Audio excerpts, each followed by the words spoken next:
Keep her outside, she's not family." Megan's words echoed through the hallway as I stood outside feeling the chill of the winter night seep into my bones. Through the window I could see the whole family gathered around the dinner table, the laughter, the warmth, the food I had helped prepare earlier that day. My son Ryan looked uncomfortable but said nothing, just lowered his head as his wife barred me from the Christmas party being held in the house I helped buy. 15 years of caring for my grandchildren, 12 years of contributing financially to that family, and now I was there like a stranger, an intruder. I felt the tears freeze on my face as I reached for my cell phone in my pocket. With trembling fingers, I dialed the only number that could help me at that moment. When the police car pulled up in front of the house 30 minutes later, Megan's victorious smile disappeared forever. But this story doesn't begin on that freezing night of December 24th. No.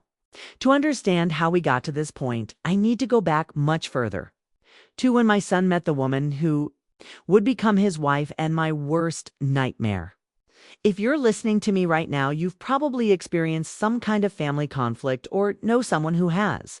Family relationships can be the most beautiful in the world, but they can also become the most painful. This channel is a safe space for us to share these stories, to learn from each other, and most importantly, to not feel alone. If you identify with my story, please like it, subscribe to the channel, and share it with someone who needs to hear it. Now, I'll tell you exactly how it all began. My name is Julia. I'm 65 years old, and I'm the mother of an only son, Ryan, who is now 42. I lost my husband to cancer when Ryan was just 12. And since then, it's been just the two of us against the world.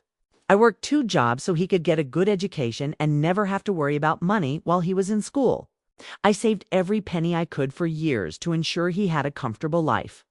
Our relationship has always been one of great affection and complicity.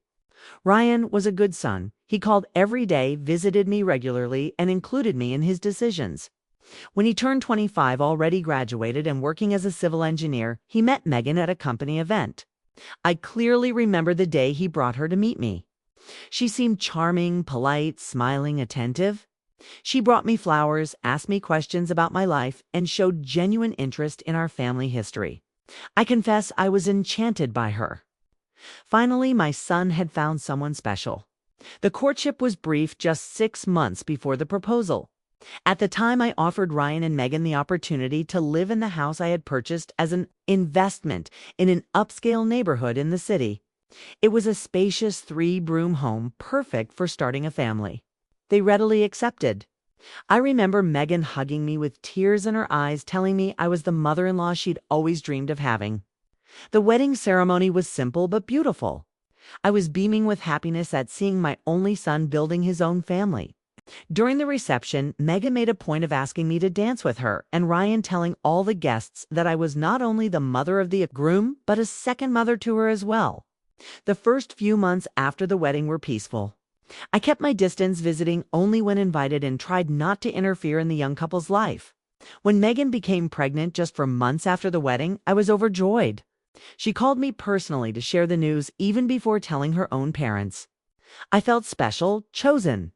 During the pregnancy, I was the one who accompanied her to all her doctor's appointments, as Ryan was involved in a major project at work and couldn't be away often. I helped prepare the baby's room, bought the layette, and attended childbirth classes. When my first grandson was born, a beautiful boy named Anthony, Megan insisted that I be the first to hold him after her. At that moment, I felt our family was complete, perfect. I offered to help with the baby's first few months, and Megan happily accepted. I went every morning and stayed until early evening, caring for Anthony while she rested or did housework. Ryan worked a lot and came home late, so I was Megan's companion for most of the day. We talked about everything, exchanged recipes, and watched TV shows together while the baby slept. I truly believed we had built a bond of friendship and trust. When Anthony turned 6 months old, Megan started talking about going back to work. She was an accountant and had a promising career before her pregnancy. The problem was finding someone trustworthy to care for the baby. Without hesitation, I offered to be Anthony's nanny. After all, I was already retired, had free time, and most importantly, I loved that child more than anything.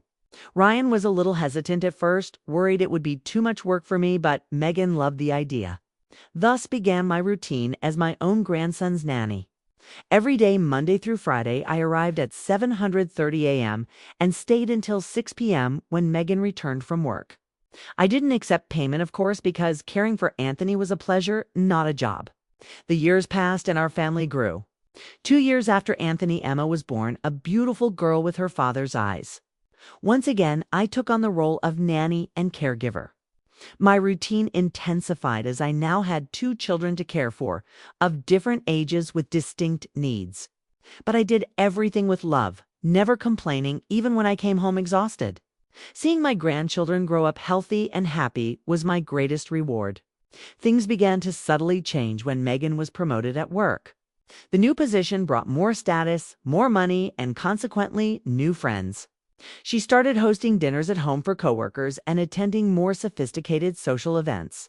I could tell she was becoming uncomfortable with my constant presence. Little comments would pop up here and there. "Julia, don't you think you're spoiling the kids too much? You shouldn't have bought that toy. We can give our own kids gifts. The kids are confused about who their mother is."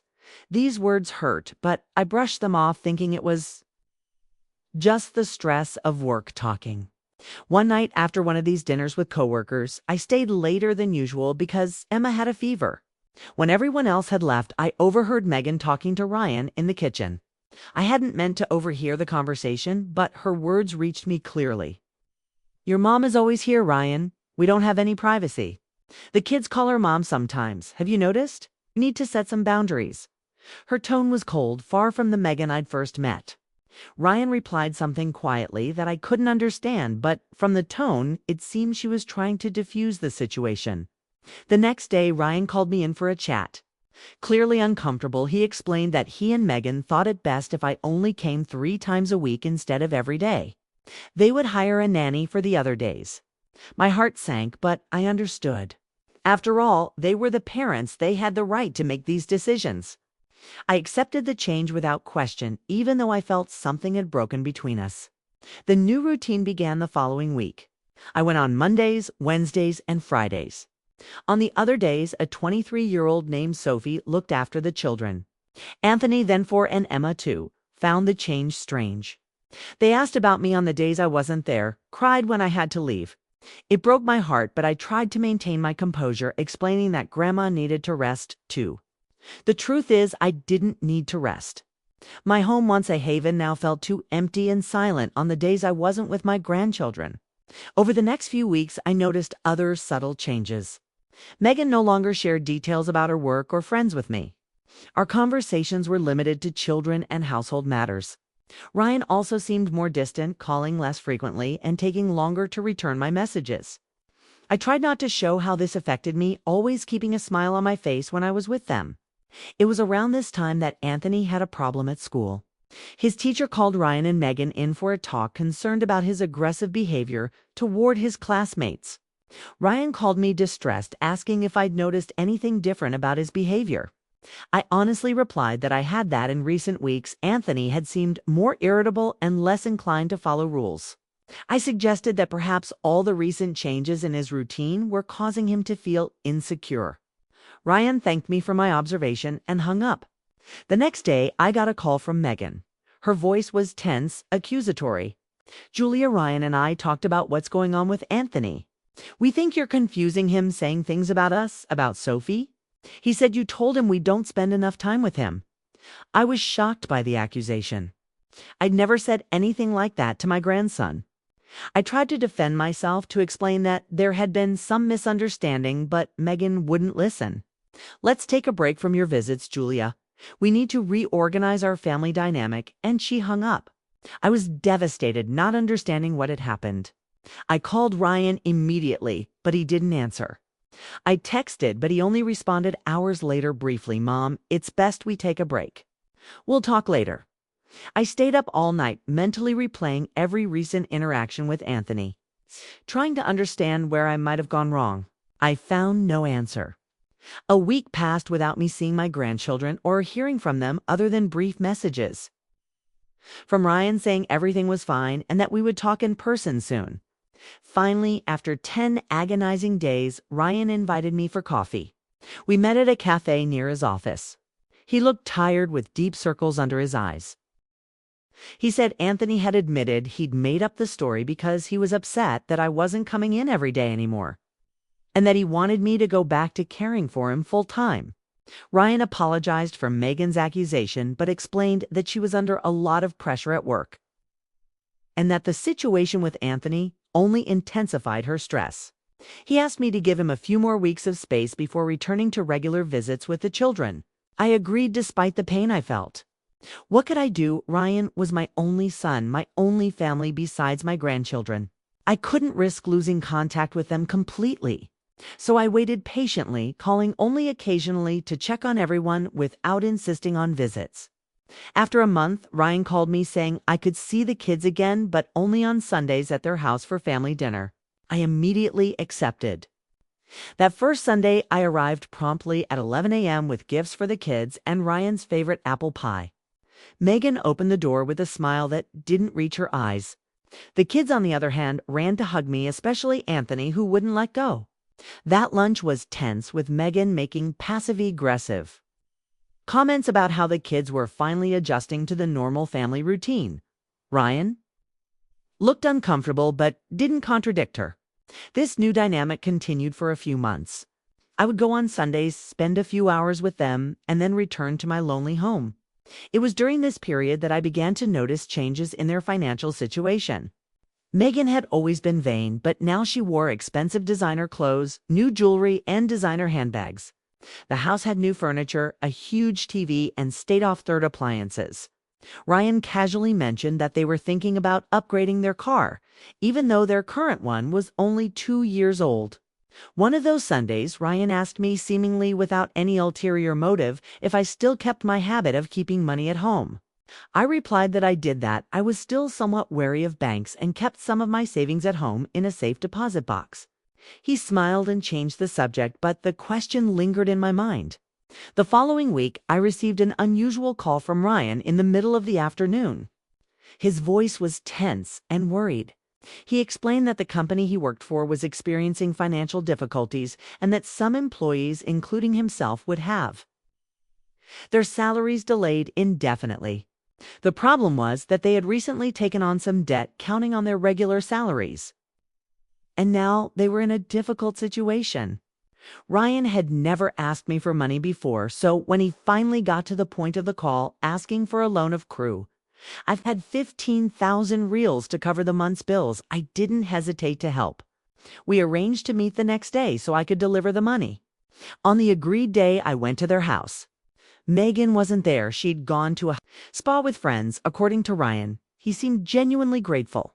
When I handed him the envelope containing the money, promising to return it as soon as the company's situation returned to normal, I asked if he wanted me to speak to some contacts he had in the industry to help him find another job if the company's crisis persisted. Ryan quickly declined, saying the situation would soon resolve itself and that he preferred not to spread the word about the financial problems. 2 weeks later, I saw photos on social media of Megan at a luxury beach resort with her children. Ryan wasn't in the photos, probably because he was working. I thought it was strange that in the midst of a financial crisis they could afford such a trip, but I didn't comment. Maybe it was a trip already paid for, I thought, giving the benefit of the doubt. The following month, Ryan called me again with another loan request, this time for 25,000 reals. His excuse was that the company had officially filed for bankruptcy and that salaries would remain late for at least 2 more months. He was desperate, speaking rapidly and mentioning the possibility of losing their home if they couldn't make the payments. How could I deny my only son help once again? I withdrew money from my savings and handed it over to Ryan. This pattern repeated itself for another 3 months. Each request was accompanied by a new story about the company's difficulties, how he was looking for another job, but the market was tough. In total, I lent Ryan almost 80,000 reals over a 4-month period. It was a large portion of my retirement savings, but I trusted he would pay me back when he could. It was by chance that I discovered the truth. One afternoon, I ran into a former coworker whose son worked at the same company as Ryan. Naturally, I asked how things were going there, mentioning that I'd heard about financial problems. My colleague seemed surprised. According to her, the company was doing very well. It had even announced bonuses for all employees the previous month due to the excellent quarterly results. I returned home stunned, trying to find a reasonable explanation for the discrepancy between what Ryan had told me and what he had just heard. Could this be a misunderstanding? Perhaps my roommate was just not well informed, but something inside me knew I had been deceived. Still, I needed to hear the truth from my own son before jumping to conclusions.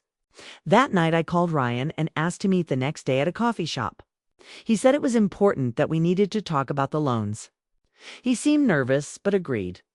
The next day, I waited for over an hour at the agreed-upon location, but Ryan never showed up. I texted and called him several times, but all attempts to contact him were ignored. Filled with a mixture of worry and anger, I decided to go to their house. When I arrived, I saw Ryan's car in the driveway, confirming he was home, deliberately ignoring me. I rang the doorbell repeatedly until Megan finally opened the door. Her face showed surprise at seeing me there, but she quickly composed herself. "Julia, this isn't a good time. Ryan isn't feeling well," she said, trying to close the door. I put my foot in the door to stop it from closing completely. "I need to talk to my son, Megan. It's important," I insisted. "He doesn't want to talk to you right now," she replied, her tone growing irritated. "It's about the money I lent him. I need to understand what's going on." Megan's face completely changed at the word money. She opened the door wider and stared at me with an expression I'd never seen before. "What money, Julia?" At that moment, I realized Megan probably didn't know about the loans, or was pretending not to. "Ryan didn't tell you. I've loaned him almost 80,000 reals over the past few months to help with the bills since his company is in crisis." Megan let out a dry, cruel laugh. "Ryan's company is doing very well, Julia. He received a promotion 3 months ago and a significant raise. There's no crisis at all." Her words hit me like a punch to the gut. Even though I suspected something was wrong, hearing the confirmation was devastating. "I need to talk to him, Megan. Please." Reluctantly, she let me in. Ryan was in the living room, sitting on the couch, his face pale. He'd already heard our conversation at the door. When our eyes met, I saw shame in his gaze, but also something else, something I couldn't immediately identify. "What's going on, Ryan? Why did you lie to me about the company? Where did the money I lent you go?" Megan, who had seemed irritated with me until then, now turned her fury on. "Ryan, you borrowed money from your mom for what? We're up to date on all our bills. We just got a new car. We took that trip to the beach, ... Ryan ran his hands over his face, visibly disturbed. "I can explain ... double quotes, and then he began to tell a story I could never have imagined. The money he had asked me for wasn't to pay bills or keep them from losing their house. It was to pay off gambling debts. Ryan had developed an addiction to online gambling in recent years and was deeply in debt to loan sharks. The promotion and salary increase helped, but they weren't enough to cover the financial hole he had created. In desperation, he turned to me, using the story of the company's crisis as an excuse." Megan was as shocked as I was. Apparently, she knew Ryan occasionally gambled, but she had no idea the extent of the problem. All the recent splurges, the expensive clothes, the new furniture, the trip were a facade to keep up appearances while his finances crumbled due to his addiction. "How could you do this, Ryan? How could you lie to me like that?" The words came out broken with emotion. It wasn't just the money that hurt, but the betrayal, the broken trust. "I was going to give it back to you, Mom. I swear I was. I was waiting for a big game where I could get it all back at once. ... double quotes his voice trailed off, revealing the desperation of a man drowning in his own lie. Megan, who had been listening silently until then, exploded. "You wasted our money, the kids' college tuition, and then you stole from your own mother." She turned to me, her eyes filled with fury. "And you, Julia, how could you give him so much money without consulting me? I'm the one in charge of the finances in this house. I should know." That accusation took me by surprise. "He's my son, Megan. He needed help, ... He's my husband," she screamed. "And you've always done this, always come between us, always wanted to control everything. From the beginning, you've infiltrated our lives as if you had the right to be present, to have a say in everything." The conversation quickly degenerated into an exchange of accusations.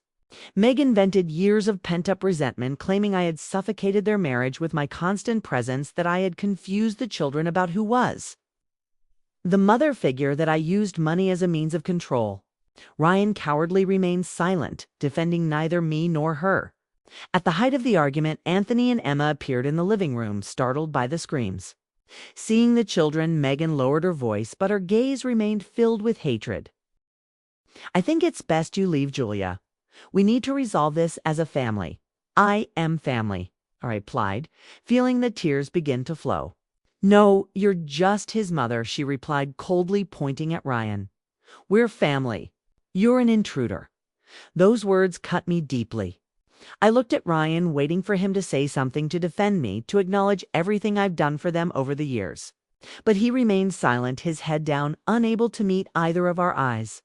I left that house heartbroken, not only by the lost money, but mainly by the cruelty of Megan's words and Ryan's cowardly silence. In the days that followed, I tried to process everything that had happened. Part of me wanted to believe that Ryan was only temporarily blinded by addiction, that he would soon realize his mistake and come to me for forgiveness. Another part knew that something fundamental had broken between us, something that might never be repaired. A week after the confrontation, I received a message from Ryan saying he was seeking help for his gambling addiction, and that once he was better, we would talk about the money. He didn't mention Megan's accusations, nor did he apologize for his silence in the face of them. I responded briefly, wishing him well and saying we would be in touch. Time passed, and contact with Ryan became increasingly rare and superficial. Sunday visits were suspended without any formal explanation. I would call to check on the children, but Megan would often answer and say they were busy, and would call me later, which rarely happened. When I did reach Ryan, the conversations were brief and uncomfortable. He always said things were getting better, that we could see each other soon, but that day never came. During this period, I sank into a deep depression. I lost interest in activities that once brought me pleasure, stopped hanging out with my senior group of friends, and spent entire days at home looking through old photos, reminiscing about the times when we were a close, knit family. My neighbors, concerned about my isolation, occasionally visited, bringing food or simply offering company, but I had difficulty opening up, explaining the pain I felt. 3 months after the confrontation, I received an unexpected call from Emma, my granddaughter. She was using her nanny Sophie's cell phone without her parents knowing. In a childish voice broken by sobs, she told me that she missed me, that she wanted to see me, that she didn't understand why I didn't visit them anymore. That innocent call was like a balm to my wounded heart. I promised her that I would try to see them soon, that I would never stop loving her, no matter what. After hanging up, I made a decision. I couldn't let Ryan and Megan's behavior completely alienate me from my grandchildren. They were innocent in this whole affair and had a right to maintain contact with the grandmother who had always cared for them. The next day, I sent a formal message to Ryan requesting that we establish a regular visitation arrangement with the children. I mentioned that if necessary, I would seek legal counsel to ensure my rights as their grandparent. The response came not from Ryan, but from Megan. A cold, threatening message: "Don't you dare threaten us with lawyers. You have no right to our children. If you persist in this, you will never see Anthony and Emma again." That explicit threat left me in shock. How had we gotten to this point? How had the relationship with my son and his family deteriorated so badly more? Importantly, how could Megan be so cruel as to use the children as a weapon against me without many options? I decided to turn to an old friend who is a social worker. She advised me on grandparents' rights and suggested that before resorting to legal action, I try family mediation. According to her, many family conflicts could be resolved through dialogue facilitated by a neutral professional. Following their advice, I hired a family mediator and sent a formal letter to Ryan and Megan inviting them to a mediation session. I explained that my sole goal was to maintain a healthy relationship with my grandchildren and that I was willing to respect the boundaries they, as parents, would set. The letter was ignored. I sent a second letter, this time mentioning that if mediation was unsuccessful, I would consider pursuing my rights legally. I also enclosed old photos of happy times we had shared as a family, hoping to touch their hearts. 2 days later, I received a call from Ryan. His voice was tense and controlled. He said they had discussed my proposal and would accept mediation, but with a few conditions. First, the sessions would take place in the mediator's office, not at my home or theirs. Second, the children would not participate initially. Third, there would be no discussion of the borrowed money during the mediation sessions. That would be a separate matter. I accepted all the conditions. The first mediation session was scheduled for the following week. I arrived 15 minutes early, nervous but hopeful. Ryan and Megan arrived exactly on time. Their greetings were formal, distant, as if we were strangers. The mediator, a middle-aged man with a calm voice and a welcoming presence, began by explaining the rules of mediation and the purpose of the process. He then asked each of us to express our concerns and expectations without interruption from others. I was the first to speak.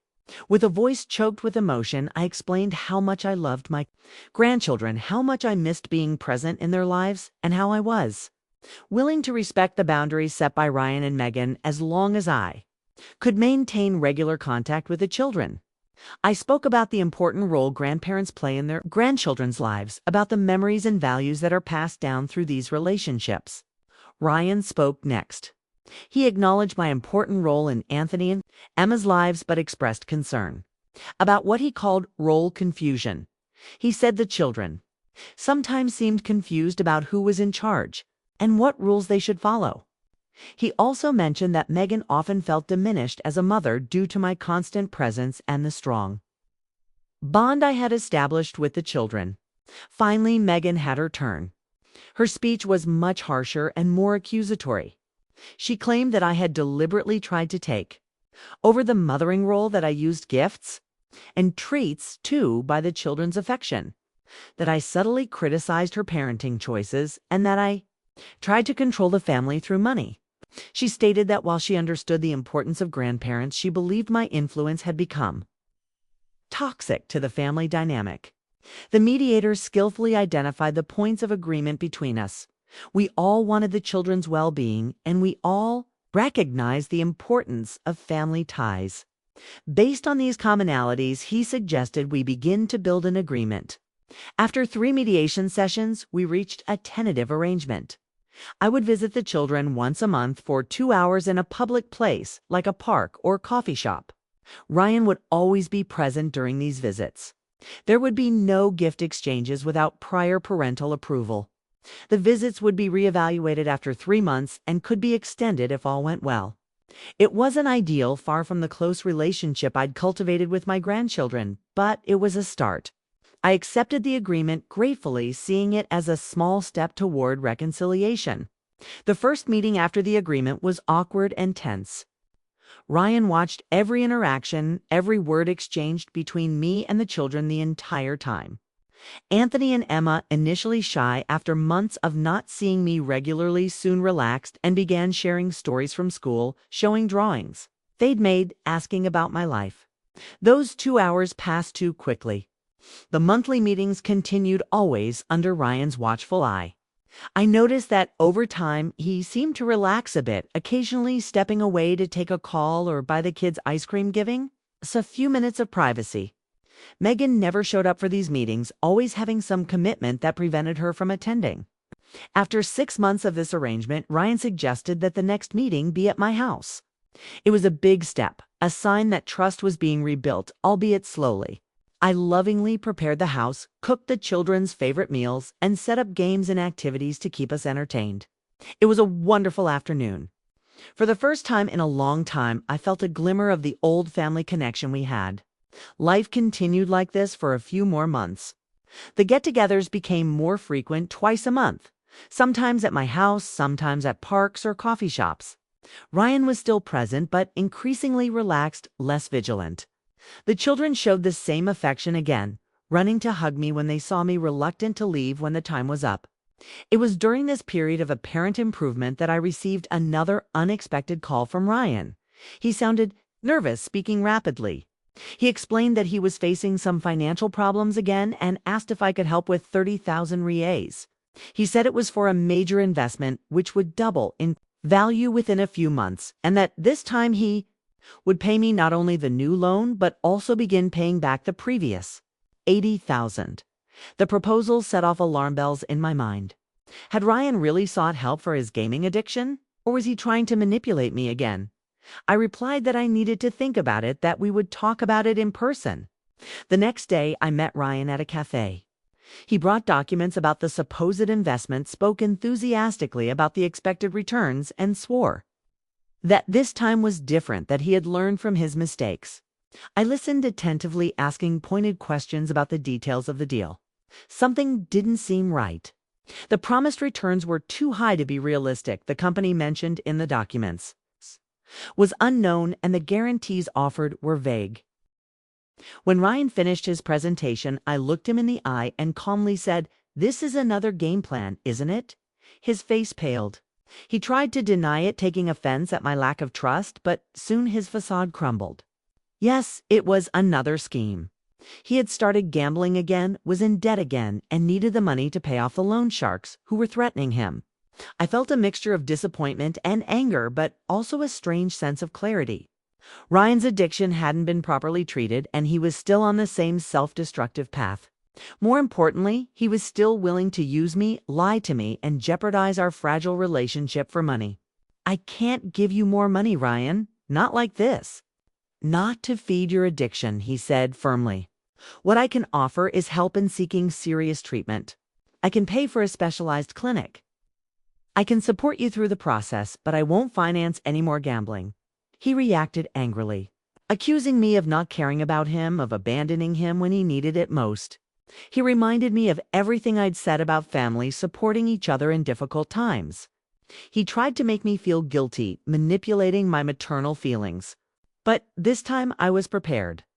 I stood my ground, repeating my offer to help with treatment, not gambling money. Ryan stormed out of the cafe, slamming the door behind him. For the next few days, he didn't respond to my texts or calls. The scheduled playdate with the kids was canceled at the last minute without explanation. It was clear I was being punished for not giving in to his demands. 2 weeks passed without contact. Then I received a message from Ryan, "We'll take you up on your offer of treatment." I felt immense relief. Finally, he was acknowledging the problem and accepting real help. I quickly began researching clinics specializing in gambling, addiction treatment, making calls, checking references, and comparing treatment approaches. I found a highly recommended clinic in the neighboring city with a multidisciplinary team and a specific program for gaming addiction. I called Ryan, excited about my discovery, explaining the details of the program, the cost, and the duration. He listened silently, then asked me to transfer the full treatment fee to his account, saying he would contact the clinic himself. That request set off alarm bells again in my mind. Why did he want the money in his account instead of me paying the clinic directly? I explained that I preferred to pay the institution directly, which was standard procedure. Ryan insisted, claiming he needed to resolve some financial matters before starting treatment, and that he would refund any unused funds. The conversation turned into an argument. Ryan started yelling, accusing me of not trusting him, of always controlling everything. He said that if I really wanted to help, I would do things his way. I stood my ground. Either I would pay the clinic directly, or there would be no money. Ryan hung up on me. The next day, I received a message from Megan, not Ryan. She said that after much reflection, they had decided it was best to cut off contact completely for a while. According to her, my toxic influence and obsession with control were jeopardizing Ryan's recovery and the family's stability. She was grateful for everything I had done in the past, but believed the distance was necessary at this time. I was devastated. All the progress we'd made in the past few months seemed to have been for nothing. The message didn't even mention the children or whether I could continue seeing them. I replied asking for clarification about the meetings with Anthony and Emma, emphasizing that they shouldn't be punished for conflicts between adults. I got no response. In the days that followed, I tried several attempts to contact them, calls, messages, even a letter sent in the mail. Everything was ignored. It was clear that by refusing to give Ryan more money, I had been completely cut out of their lives. The months passed and the pain of separation didn't lessen. Special occasions, birthdays, holidays were particularly difficult. I prepared gifts for the children and wrote cards, but I had no way to deliver them. On a few occasions, I left packages at the lobby of their building, but I never heard if they were delivered. It was during this dark period that I began attending a support group for families of addicts. There, I met other mothers, fathers, siblings, and spouses going through similar situations. We shared stories, tears, and advice. It was comforting to know she wasn't alone, that others understood the complexity of loving someone trapped in addiction. The fine line between helping and being complicit. In the group, I met Sandra, a family therapist specializing in chemical and behavioral addiction. She offered individual consultations in addition to the group meetings, and I decided to schedule a session. It was one of the best decisions I made during that time. Sandra helped me understand the dynamics of codependency, how I had unconsciously facilitated Ryan's destructive behavior over the years out of fear of losing him.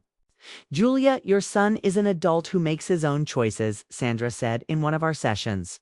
"You can't save him. He needs to want to save himself. What you can do is set clear boundaries, take care of yourself, and be available when he's truly ready to change." Those words were hard to accept, but deeply true. Little by little, I began to rebuild my life. I reconnected with my group of senior friends, resumed old hobbies like painting and gardening, and started volunteering at a local community center. The pain didn't go away, but I learned to live with it, to not let it define my existence. Almost a year had passed since my last contact with Ryan when I received a court notice. It was a lawsuit filed by him and Megan demanding that I return possession of the house where they lived. The document alleged that the house had been temporarily lent to them, not donated, as I had always believed, and that I was now trying to repossess it illegally. I was shocked. The house had been a gift given from the heart. There had never been any mention of a loan or return. There wasn't even a formal document about it. I had simply transferred the property to Ryan's name shortly after the wedding as a gesture of love and trust. I hired a lawyer, explained the situation, and showed him the ownership transfer documents I still had. He analyzed everything and concluded that I had no legal basis to contest the lawsuit since the house had been legally in Ryan's name for years. The lawsuit was simply a ploy to intimidate me, to ensure I wouldn't try to claim the property in the future, perhaps as a way to recoup some of the money I'd borrowed. That lawsuit was the final straw. It was one thing for Ryan to manipulate and lie to get money, but quite another for him to sue me, creating a false narrative about something that had been a sincere gift. I felt like I no longer recognized my own son. Following my lawyer's advice, I filed a formal defense to the lawsuit, not to claim the house but to establish the truth about the transfer of ownership, and most importantly, to document the 80,000 reals loan that had never been repaid. It was a way to protect myself legally and to document that despite all the accusations, I had been generous and trusting with my son and his family. The case dragged on for several months, with documents being exchanged and accusations being leveled on both sides. Eventually, the judge scheduled a settlement hearing, which Ryan, Megan, and I were to attend in person. The day of the hearing arrived. I entered the courthouse with shaky legs, my heart racing. I hadn't seen my son in over a year, and the thought of meeting him under these circumstances was unsettling. My lawyer walked beside me, offering words of encouragement. In the courtroom, Ryan and Megan were already seated, accompanied by their attorney. Ryan avoided my gaze when I entered, staring at a random spot on the wall.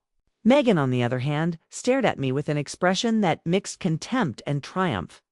The judge began the hearing by explaining the purpose of conciliation and encouraging the parties to seek an amicable settlement.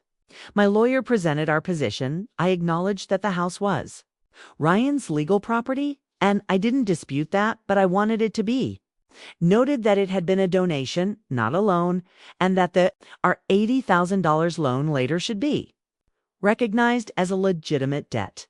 Their lawyer countered, claiming there was no evidence of the loan, that I was fabricating this story as revenge for being alienated from the family due to my controlling and invasive behavior. Ryan finally spoke out, reinforcing this narrative, describing me as a possessive mother who couldn't accept that he had started his own family, who used money as a form of control.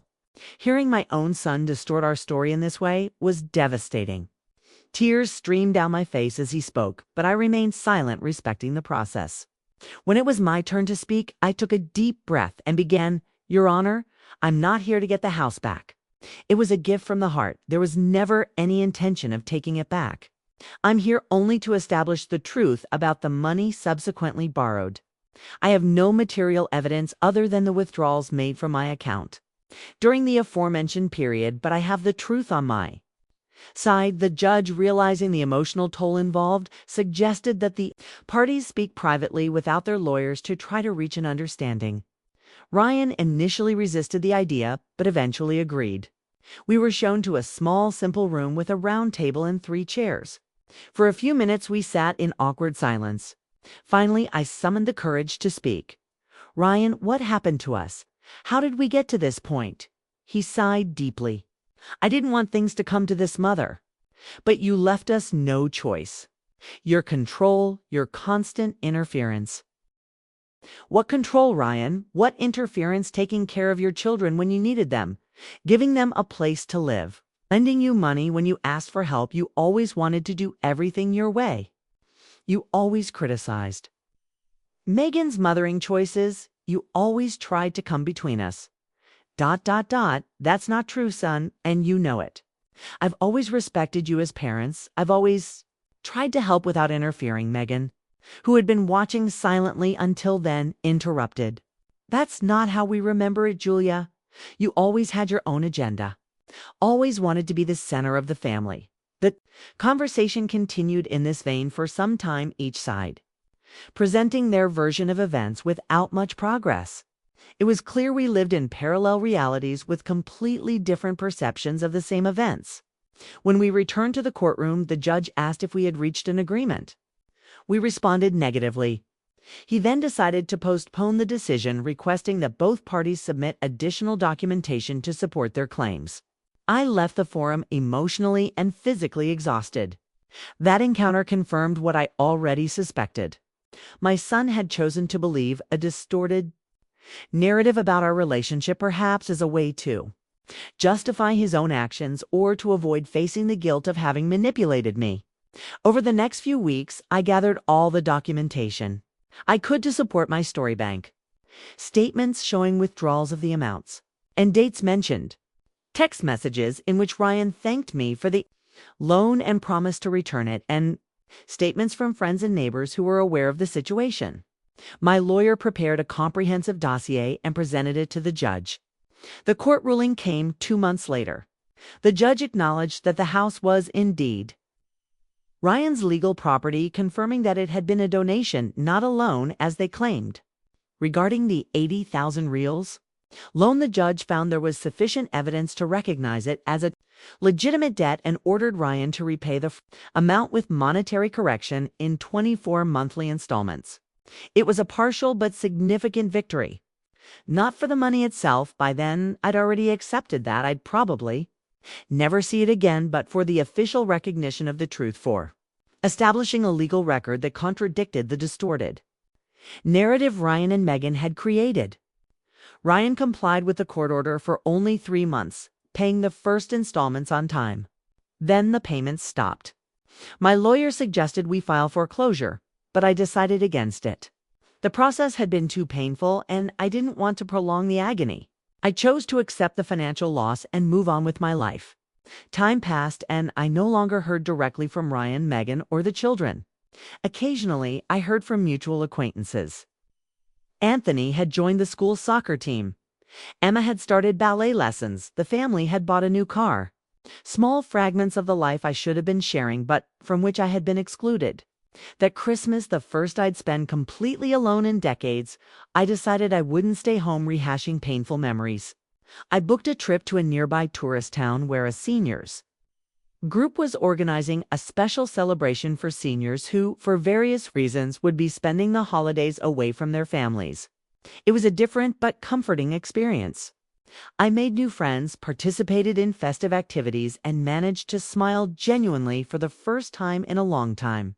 It was during this trip that I received an unexpected message from Sophie, Anthony, and Emma's former nanny. She had quit her job a few months earlier after an argument with Megan, but kept in touch with the children occasionally. In the message, Sophie said that Anthony and Emma asked about me often, that they missed me, and that they had cherished the small gifts I had left at the building's reception desk. Most importantly, she informed me that the family would be traveling for New Year's, but that Ryan and Megan had planned a special Christmas dinner at home with only close family. That information awakened in me a deep desire to see my grandchildren, even if only from afar, just to confirm with my own eyes that they were well, happy, and healthy. It was an irrational, potentially problematic, but irresistible desire. On Christmas Eve, I returned to my hometown and at 7 p.m. parked my car a discreet distance from their apartment building. From where I stood, I could see the colorful Christmas lights in the window of their fourth-floor apartment. Occasionally, silhouettes passed by, adults talking, children running. I stood there for almost an hour, feeling a mixture of longing, sadness, and a strange comfort at being somehow close to them on that special night. I was about to leave when I saw Megan exiting the building, elegantly dressed, carrying what appeared to be a covered platter, probably some contribution to the meal. She walked to a nearby parked car, placed the platter in the back seat, and returned to the building. Minutes later, I saw Ryan and the children exiting as well, all dressed up for the occasion. My heart raced at the sight of Anthony and Emma, how they had grown in these months. Ryan helped the children into the car quickly, returned to the building, and returned with a few more packages, presents, I assumed. Soon, Megan also left, closed the apartment door, and headed for the car. At that moment, I made an impulsive decision. I started my car and followed them at a safe distance. I needed to know where they were going, who they were spending Christmas with. I followed them for about 20 minutes to a condominium complex in a residential neighborhood. I watched as they parked in front of one of the houses, unloaded their packages, and walked down the alley where they were warmly greeted by a middle-aged couple. Megan's parents, I assumed. I parked across the street, feeling simultaneously ridiculous and desperate. What were you doing there? What good could come of this solitary vigil? But I couldn't leave. From where I stood, I could see into the living room through the large windows. The family was gathered, chatting animatedly. Children ran around, seemingly excited by the presents displayed under a towering Christmas tree. The scene was one of pure family happiness, with no indication that anyone important was missing. I was so absorbed in watching the scene that I didn't notice when the front door opened and Megan stepped out, apparently to get something from the car. She looked directly at my vehicle and, even in the dim light, recognized me. Her face showed first surprise, then anger. She walked quickly toward me. "What are you doing here?" he asked angrily when he reached my car. "Are you following us? This is harassment. I just wanted to see the kids, Megan. Just from a distance." "I didn't mean to interfere with your celebration," I replied, feeling both embarrassed and defensive. "That's sick, Julia. Don't you understand that you're no longer welcome in our lives?" "What part of stay away don't you understand?" "They're my grandchildren, Megan. I've raised them alongside you for years. How can I just pretend they don't exist? They are. Oh, you are, children. Our family. You're just an obsessive intruder who doesn't know how to respect boundaries." The argument quickly escalated. Megan began yelling, attracting the attention of the neighbors and eventually Ryan, who came out of the house to see what was happening. When he saw it was me, his face contorted into an expression of rage and contempt I'd never seen before. "Mom, what are you doing? This is crazy," he exclaimed, joining Megan beside my car. "I just wanted to see the kids' son. I miss them so much. ... This isn't normal. You're following us, spying on us. I'll call the police if you don't leave right now." That threat took me by surprise. My own son threatening to call the police on me. How had we gotten to this point, Ryan? Please, it's Christmas. I just want to be close to my family somehow, I begged. "Your family? This is your family," Megan shouted, pointing to the house where her parents and children were waiting. "This is my parents, our children, our celebration. You're not part of this. Keep her out. She's not family." Megan yelled at Ryan, pointing at me with contempt. I could see through the window, the whole family gathered around the lavish table, the warmth of the fireplace reflecting off their smiling faces while I stood alone in the cold winter night. At that moment, something broke inside me. It wasn't just the pain of rejection, but the realization of deliberate cruelty, of an ingratitude so profound It bordered on the surreal. How could they act like this after everything I had done for them? How could they deny the children the right to maintain contact with the grandmother who had always loved them? With trembling hands, I reached into my pocket for my cell phone. Ryan noticed the movement and asked mockingly, "Who are you going to call? No one cares about your drama, Mom. To the police." I replied calmly, dialing the emergency number. Megan's mocking smile disappeared instantly. Ryan paled. "What are you doing?" he asked, now worried. When the police officer responded, I explained the situation. I was a 65-year-old woman being threatened and harassed in public by my son and his wife, who were preventing me from seeing my grandchildren at Christmas despite there being no court order justifying such a prohibition. I also mentioned that my son had misappropriated a significant amount of money I had lent him as confirmed by a recent court ruling, and that I feared for my safety given their aggressive behavior. Ryan tried to interrupt the call, arguing that I was distorting the facts, but I held the phone tightly to my ear, determined to be heard.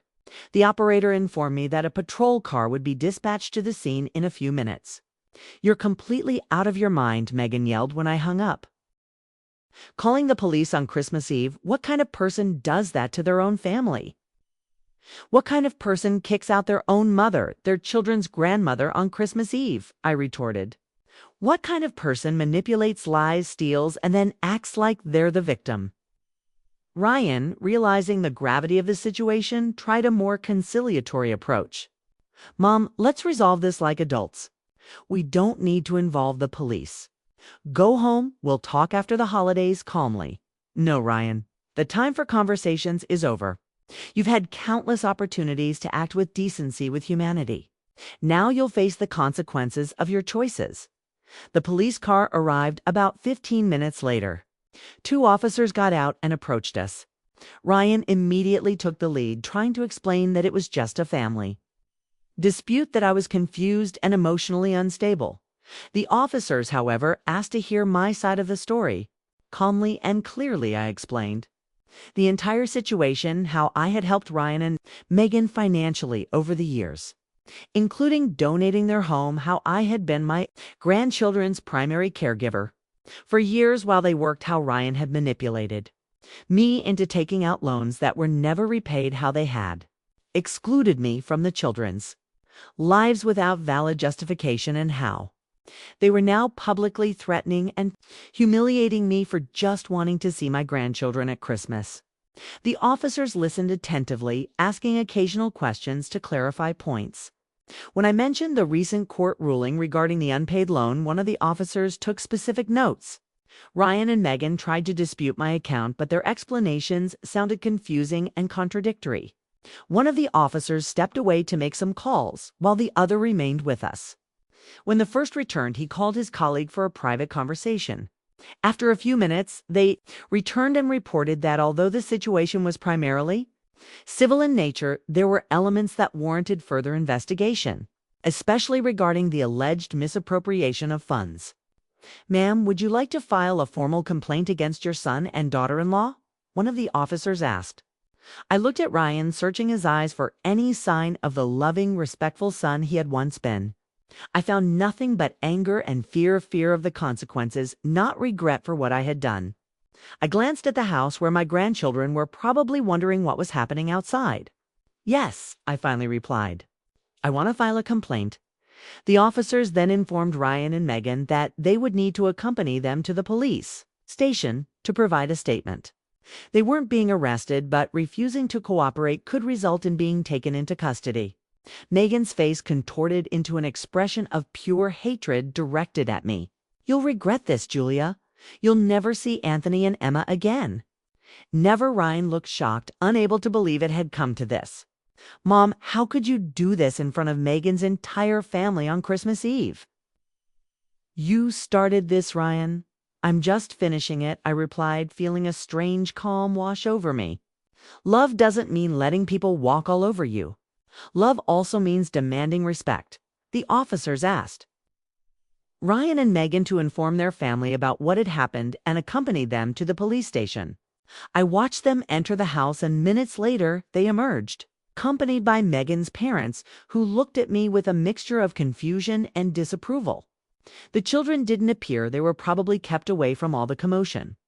I was instructed to drive to the police station in my own car to file a complaint.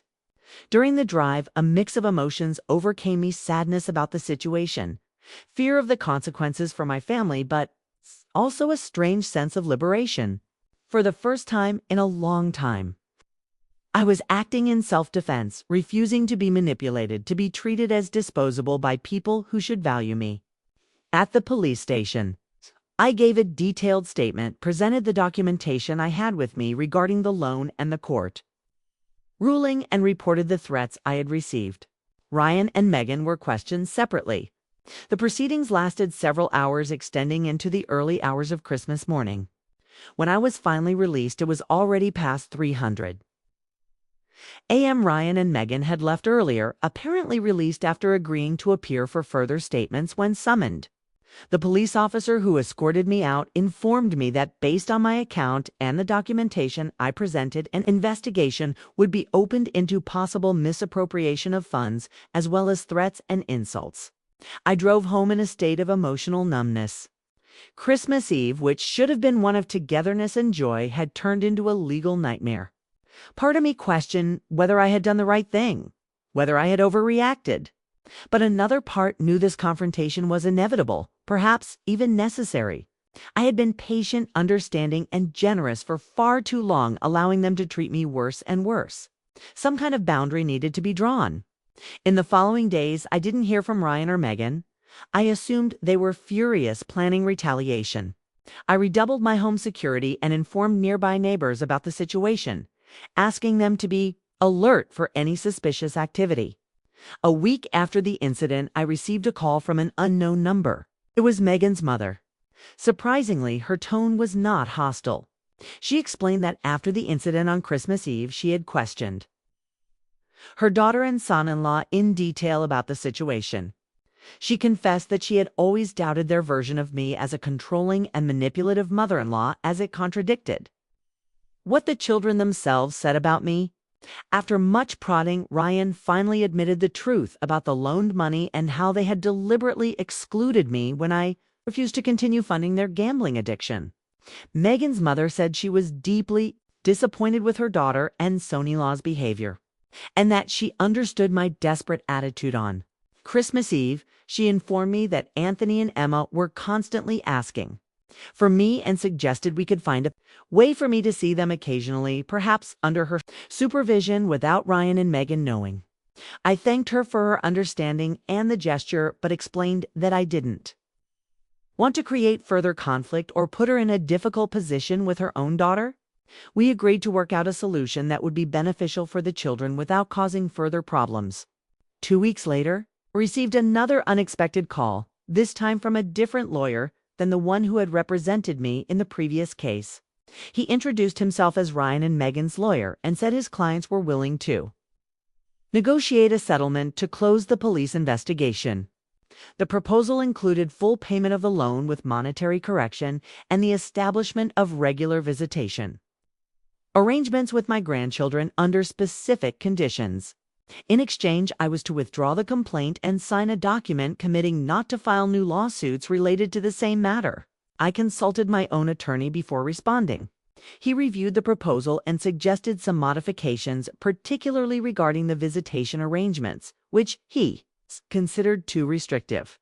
After several rounds of negotiations, we reached an agreement that seemed reasonable to both parties. Ryan would pay the full amount of the debt in 12 monthly installments, deposited directly into my account, with the first installment due immediately as a demonstration of good faith. Regarding visitation, I would be allowed to see Anthony and Emma twice a month, initially in a public place, and with one parent present, gradually progressing to unsupervised visits to my home if all went well within the first 3 months. The agreement was formalized and signed by all parties. Ryan and Megan did not attend the signing in person, sending only their attorney. As agreed, the first installment of the payment was deposited the following day, and the first visit with the grandchildren was scheduled for the following weekend. The reunion with Anthony and Emma was both emotional and strange. The chosen location was a playground near my house. Ryan accompanied them, maintaining a distance that allowed for supervision without directly interfering in our interaction. The children ran to hug me as soon as they saw me, asking 1,000 questions about where I'd been, why I'd disappeared, if I was mad at them. I explained in the simplest, most age-appropriate way possible that adults sometimes have disagreements that have nothing to do with children, and that I had never, ever stopped loving them or thinking about them every day. We spent 2 wonderful hours together. We played, talked, and ate ice cream. Anthony told me about the soccer team. Emma showed me the ballet steps she'd learned. It was as if no time had passed, as if we'd never been apart. When it was time to leave, the children protested, wanting to stay longer. Ryan, who had remained distant until then, approached and said in a neutral voice that they had to go, that it was getting late. The children gave me a long hug before leaving, making me promise to see them again soon. The visits continued over the next few weeks, always following the same format. Ryan was usually the one to accompany the children, rarely speaking to me beyond what was strictly necessary. Megan never showed up. But the children were happy, and that was all that mattered. In the 3rd month, as stipulated in the agreement, the visits evolved into meetings at my home, still with Ryan present at first. He stayed in the living room while I played with the children in the room I had prepared, specially for them, stocked with games, books, and toys. Gradually, Ryan began to show more relaxation, occasionally accepting coffee or water when offered and responding with more than one word when I asked casual questions about the weather or the children's activities. On one of these visits, Ryan surprised me by asking if he could use my bathroom. When he returned, he stopped at the door to the room where the kids and I were putting together a giant puzzle on the floor. He watched for a few minutes, his expression unreadable. Then, for the first time in over a year, he smiled shyly. "They miss this." "You," he said in a low, almost whispered voice. That small gesture, that subtle admission, was the first sign that maybe, just maybe, a reconciliation was possible in the future.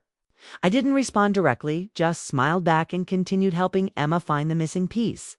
Over the next few weeks, I noticed a gradual change in Ryan's behavior during visits. He no longer seemed so tense, occasionally joining us in activities and agreeing to stay for the snack I prepared.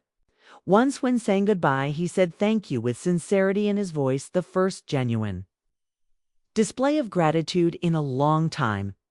6 months into the agreement, Ryan arrived at my house alone outside of the scheduled visiting day. My heart raced, fearing bad news. I invited him in and offered him coffee, which he accepted.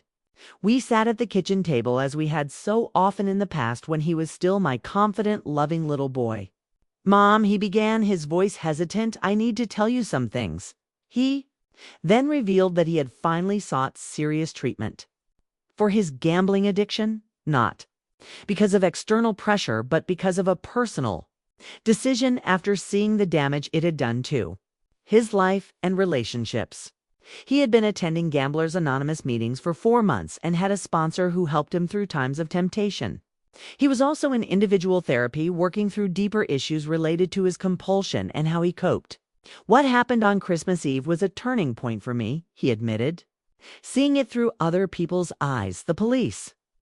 Megan's parents made me realize how far I had strayed from who I really am, from how I was raised. I felt ashamed not just for what I did with the money, but especially for how I treated you," he said. His relationship with Megan was struggling.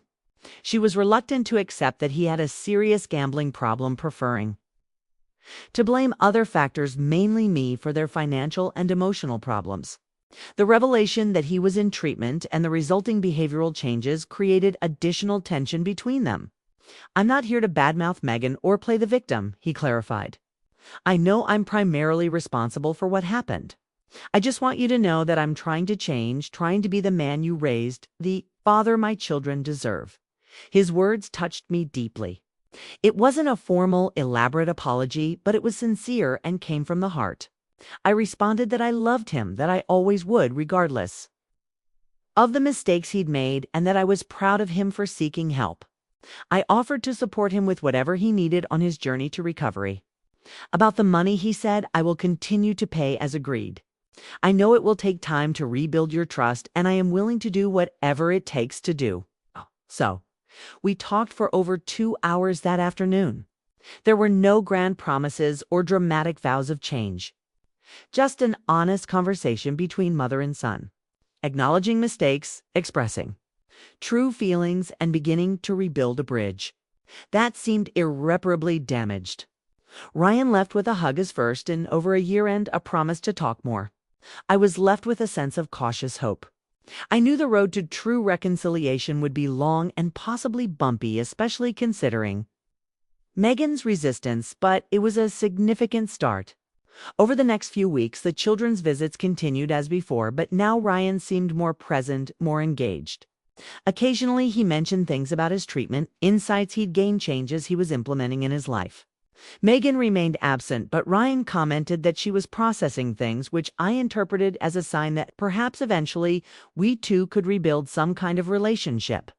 It was about 8 months after the settlement, when the debt was already halfway paid off, that I received another surprise visit from Ryan. This time he seemed nervous and anxious. After a few minutes of small talk, he finally revealed the reason for his visit. Mom, Megan, and I are separating. The news didn't completely surprise me, considering what he'd shared about the difficulties in his marriage, but it was still a shock. I asked about the children and how they were coping. We haven't told them yet. We're trying to do this as painlessly as possible. We've agreed to joint custody every other week. Ryan explained that the decision had been made after months of trying to save the marriage, including couples therapy, but the differences had proven irreconcilable. The gaming addiction was just the tip of the iceberg. There were deeper issues of communication, values, and expectations that were never adequately addressed. I didn't come to ask for money, he clarified quickly, probably noticing my worried expression. Actually, I came to ask for advice. How should I tell the kids? How did you do it when Dad died? I know they're different situations, but you always knew how to find the right words. That sincere request for guidance, the acknowledgement that I had wisdom too share, was deeply meaningful. We talked at length about how to approach the subject with Anthony and Emma, about the importance of ensuring they knew they were loved by both parents, that the separation was not their fault, that many things would remain the same in their lives. Before he left, Ryan asked a question he hadn't expected. Mom, when I have the kids during my week, would you like to spend more time with them, maybe even watch them when I have to work late? That invitation represented much more than a practical childcare arrangement. It was a symbol of renewed trust, of recognition of my role as a grandmother, of being included in the family's life again. I accepted excitedly, promising to be available whenever needed. Ryan and Megan's separation was formalized in the following months. As promised, they established a shared custody arrangement that seemed to work reasonably well for everyone involved. The children, after the initial shock, adapted to the new reality. Ryan rented an apartment near mine, facilitating visits and the support I could offer. Gradually, I became an integral part of Ryan and the children's routine during the weeks they were with him.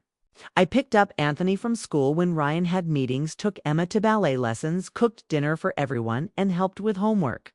It was a more balanced version of our previous relationship, with clear boundaries and mutual respect. Megan surprisingly also relaxed her attitude toward me. Perhaps the end of the marriage had removed some of the tension, or perhaps she had finally recognized the importance of my presence in the children's lives. We began communicating civilly about matters concerning Anthony and Emma, exchanging information about school events, preferences, and needs. We weren't friends and probably never would be, but we had found a way to coexist peacefully for the children's sake. The last payment on the debt was made exactly 1 year after the agreement. Ryan insisted on delivering it in person, not as a bank transfer like the previous installments.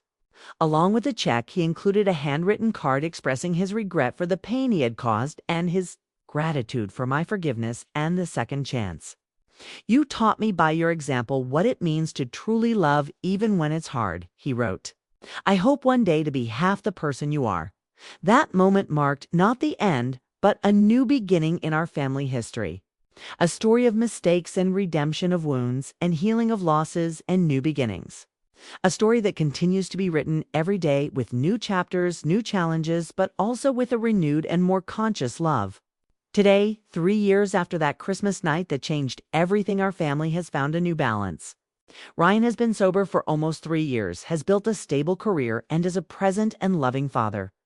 Megan has moved on, is in a new relationship, but maintains a functional co-parenting relationship with Ryan. Anthony and Emma are growing up healthy and happy, surrounded by loving adults, including a grandmother who never gave up on them, even in the darkest moments.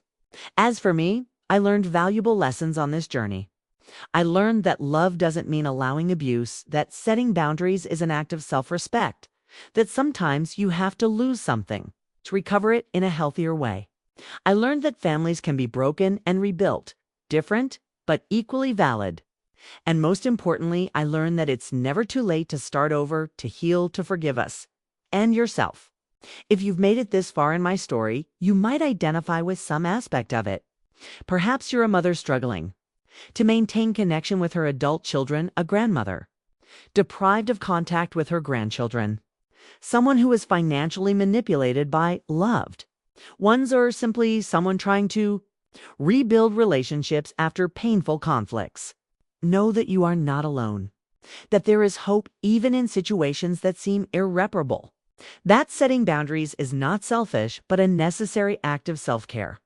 If my story touched you in any way, please like it, subscribe to the channel for more stories like this, and share your own experience in the comments.